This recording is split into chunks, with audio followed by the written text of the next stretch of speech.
I totally agree with the Saints doing this. I don't know if Michael Thomas should be the highest paid non-QB ever, but what we know is that all of these salary records are meant to be broken. And so he won't be that for long. And for the Saints, he represents one of the important pieces of the chessboard in trying to win a Super Bowl with this crew right now. To know the Saints' history is to know that this is a very special time that may never come again, and it might be fleeting.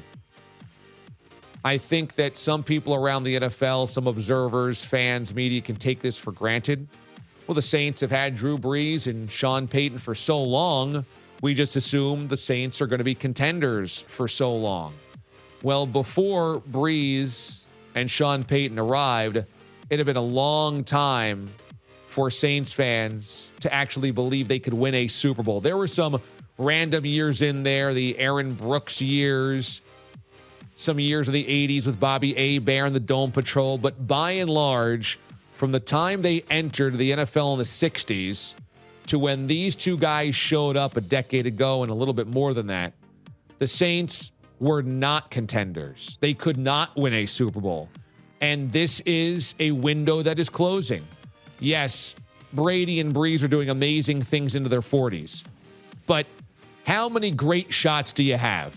And even when Brees is great, how many great shots do you have? Because there were some 8-8s in there with the Drew Brees healthy. I agree with the Saints, even if Michael Thomas isn't necessarily historic money worthy, he is worthy of the extension to make sure the Saints take advantage of the here and the now. I mean, look, is Michael Thomas great? Sure. He's wildly efficient. He's really talented. He's really good at what he does. But Drew Brees helps make him. I mean, look at what has happened in Jimmy Graham since Graham left the Superdome. Drew Brees makes these guys this efficient, this productive. But if you've got a relationship and Brees trusts you, and I'm sure Brees is consulted before you break the bank for a wide receiver, if Brees is on board and you know you've got to take advantage of the here and the now, you do it. Which is why I liked that the Saints also paid money for Cameron Jordan. That a couple months ago, they gave him the 3-year, $52 million extension. Keep this squad together, this nucleus together right now, and go after it. And hope that you've got a Super Bowl run in you this year, perhaps a Super Bowl run in you next year.